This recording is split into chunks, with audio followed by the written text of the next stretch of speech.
individuals and families dealing with infertility. It's called Resolve.org if you ever want to look it up. Over the last several years, her group has offered monthly support to over 300 individuals and couples. During the pandemic, she volunteered to lead several national infertility support meetings via Zoom. So even during the pandemic, she was still fighting. Our warrior.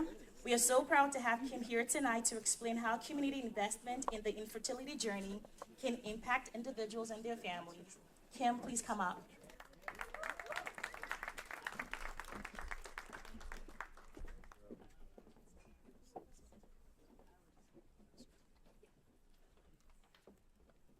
Hello, everyone. Can you guys all hear me? I'm somewhat soft-spoken, and so I definitely need this mic. So thank you so much for giving your attention to us tonight and infertility. And thank you, Olu, for founding Aneden Gives and just hosting us on this actually beautiful August evening at your gorgeous home. Yeah, that deserves an applause. I was just saying that there are really not that many infertility nonprofits. I feel like it is extremely rare, and so I feel very lucky that Olu is in Seattle and that I'm able to be part of this and help infertility. So, as you know, my name is Kim Nicholson. I'm on the board of directors, and Dan, my husband over there, we have two daughters, Noella and Cora, and they are both babies of IVF treatment. I have to admit I'm a bit nervous because I'm going to be sharing my personal story with infertility. I have typed notes, so I might be reading, but know that I just want to get it right because I'm really passionate about infertility. So my goal tonight is to give you a fuller picture of infertility so you understand how deeply it affects a person's life and how critical the Aneden Gives mission is of giving financial aid to those that are struggling with infertility. I love this analogy of infertility. Infertility is like being invited to an amusement park, but at the entrance, you are told to wait. You can hear, smell, see all the joy that is going on in the park. You can feel the music in your bones. You can see your friends going up to the entrance, getting right through easy breezy. No effort. You can see them on the Ferris wheel, having the time of their life. You can almost taste the cotton candy. But yet you have to wait. And you have no idea how long you're going to have to wait. You don't even know why you are waiting. But you wait, and you watch, and you hope. And then you find out it'll cost you $30,000 to get one chance to enter the amusement park. $30,000. No guarantees. And oops, that time didn't work. So do you have another $30,000? You get the idea. My husband, Dan, and I were in our late 20s and had been trying for a few years to start a family. Our first foray into infertility was doing IUIs, as was mentioned earlier. And for those of you new to infertility, just picture a turkey baster. It's not comfortable. We had 3 of those, and they were all unsuccessful. And so that led to more testing, and we found out that we had both male and female factor infertility, meaning issues with both the sperm and a whole host of issues with me. I actually found out on Christmas Eve that one of the tests had been incorrect, and not one, but both of my fallopian tubes were closed. So IVF was the only option for us to have a chance to start a family. I felt robbed, and there was an immense sense of loss of the getting pregnant experience. My job at the time, up until this point in my life, I was hard driving, I was career focused, my friends can tell you that, climbing the ranks as a corporate recruiter. It is not a coincidence at all that when infertility hit, I lost confidence in just about everything I did. I worked so hard throughout my life to control outcomes in my life, work hard, study hard, go above and beyond, and get rewarded. But with infertility, you can do all of that and more, and still end up with no baby at the end. I started a new job at Amazon right in the middle of our IUI tries, and literally the second day of my job, I needed to tell my boss, who has no idea who I am, my work ethic, oh, by the way, I'm going through infertility, and if my body decides to ovulate tomorrow, I am actually going to have to take some personal time. I'm going to need to get down to the hospital and get inseminated. But don't worry, I will be right back and I will finish all my work. So, needless to say, infertility put a huge halt on my growing career. Eventually, we were lucky enough to figure the financing part out, and our clinic, which was Pacific Northwest Fertility, gave us the go-ahead, and we found out all the steps that will hopefully lead to our baby. It was great for planners like me. I now knew when the embryo would get made, when the embryo would be transferred into my body, and I could pretty easily figure out what that due date would be if all went well. Did I immediately calculate what my due date would be? Of course I did. Information is power. But also, information makes this all really real. So real that if it doesn't work out, there's a ton of heartbreak. When faced with spending all of our money on infertility treatment, I wanted to control as much as possible.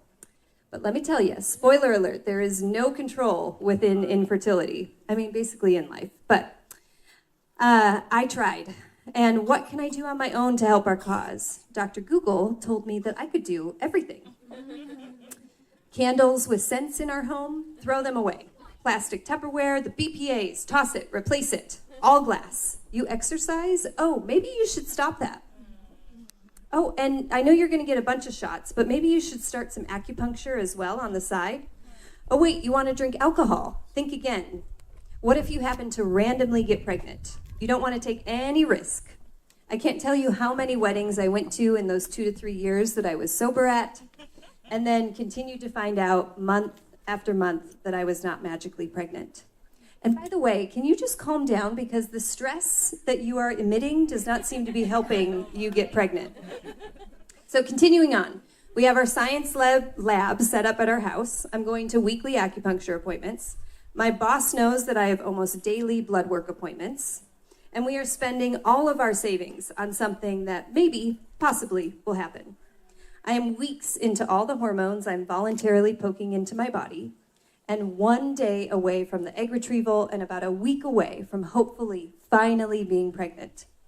I'm at work at Amazon and I get a call from the fertility clinic. I pick up the phone while frantically searching for an office for a little bit of privacy, as I imagine this is important. My doctor is on the phone, not the nurse, not a good sign. I find out my estrogen is much too high and I'm at risk of OHSS, which is ovarian hyperstimulation syndrome.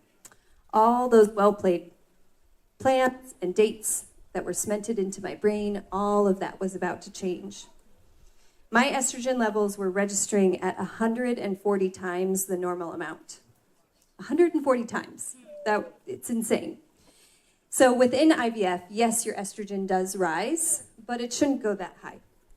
This happens to about 10% of infertility patients. And not to mention, is it even good for my body for it to go that high? What are the long-term effects? But it's a baby. It's literally all of our hopes and dreams for a life on the line. So we continue, basically at any cost. Now I'm going to ask you to go with me into some details for a second, because I need you all to understand the ups, the downs, the strife, the hope that this community experiences on the regular. The egg retrieval surgery still happens. However, there is some worry that the results will not be robust because of those estrogen levels. And the high estrogen level is now putting my transfer on hold, so more waiting. My body needs to self-regulate, and I will have to do a medicated transfer in a few months. How do you think I took this news? I'm not proud to say this, and Dan has a lot of stories. Just give him a few drinks. But I took it literally like a 2-year-old having a tantrum. It was all the hormones, that 140 times. From the retrieval, we initially got 20 eggs, which sounds amazing. Then starts the big waiting period. There's a few steps, as was previously mentioned. The eggs need to be inseminated, then the blastocyst needs to turn into embryos, and in 5 days, we went from 20 possibilities down to 3. 20 to 3. Talk about a huge drop-off, and that is very normal. Now, this is where my story gets a healthy dose of luck, and we veer off from the many, many stories I've heard in leading my monthly infertility support group. We did a medicated transfer with the 2 strongest embryos from our batch of 3. We became pregnant with one of the embryos, and our amazing, clever, driven Noella was born.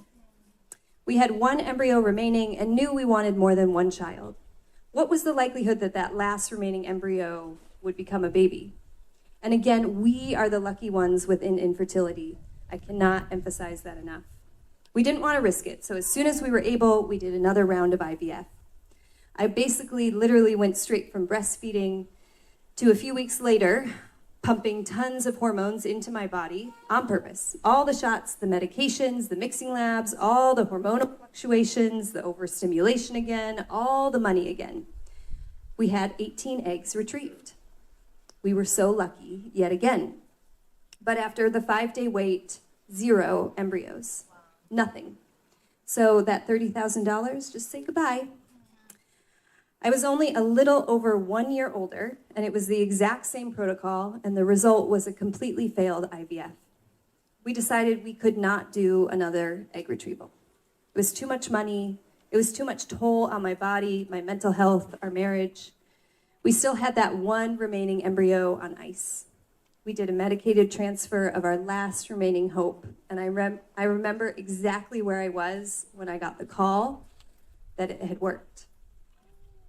Our second daughter, spunky, caring, hilarious Cora, was born. In my support group work, I have heard upwards of 300 plus infertility struggles. I have learned from my support group that our family actually had it super easy. I regularly listen to women on round 4 of IVF with several miscarriages in the past and unexplained infertility, meaning that everything looks great on their tests, but yet no baby. I listen to women that go in for fertility testing and find out that they have a brain tumor, and now they need to focus on that and put their hopes for a baby on further hold.